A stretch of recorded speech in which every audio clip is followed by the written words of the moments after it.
Hey everybody, this is John. Welcome to the free video. And it seems like there'd be some other stocks out there to trade besides Tesla, but it continues to be one of the better ones to trade.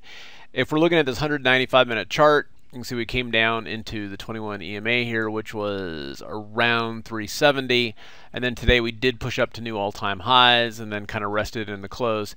Today's volume was on the light side, so I mean we've seen the stock move on light volume, but in terms of what I would call sustainable follow through, you kind of want that volume.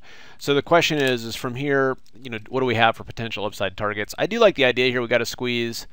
We closed at 382.99. We're sitting there after hours. Could we push up and tag this skyline tomorrow? And that definitely looks reasonable. And we're gonna keep an eye on that one tomorrow. We've got some positions in that held overnight. And then from there, there are some interesting ones I've been watching here. CACC, from a daily perspective, this is a thinner stock. We had this nice squeeze there. It just continues to plow forward. We've been watching this one, trying to look for a pullback here, and it's just been going really strong. And then Shop is one too that's been flopping around here to that tree line.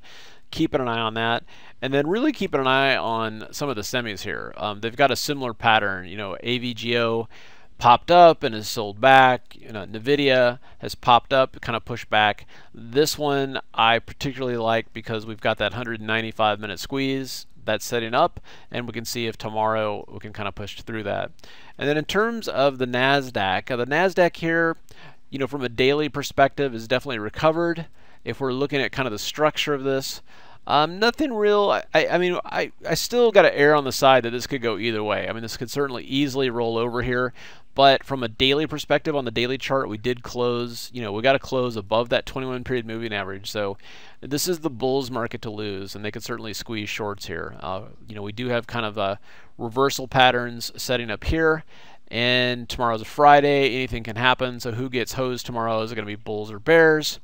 It's looking at this point, the thing that would make the most sense actually is that we get early morning strength, potentially gap up, and then we spend the day in distribution mode, and then that kind of, sucks in bulls, rips their head off, rips shorts heads off at the beginning, and that would actually make the most sense for tomorrow, but obviously we'll see.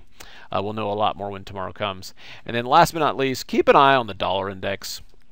I have been watching this pretty closely, and as the dollar edges higher, it has been keeping pressure on the stock market, and so there is a big daily squeeze on this. And if this does trigger along, and the dollar starts really ripping here, I actually, at least right now, that's been kind of the flight to quality.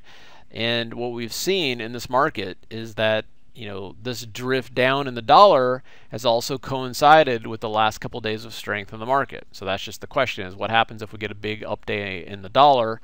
And you can see here like oil and things like that are coming down. That can help kind of boost the dollar a little bit. So just keep an eye on that. All right, that's what I got. You guys have a good one, and we'll see you at the next update.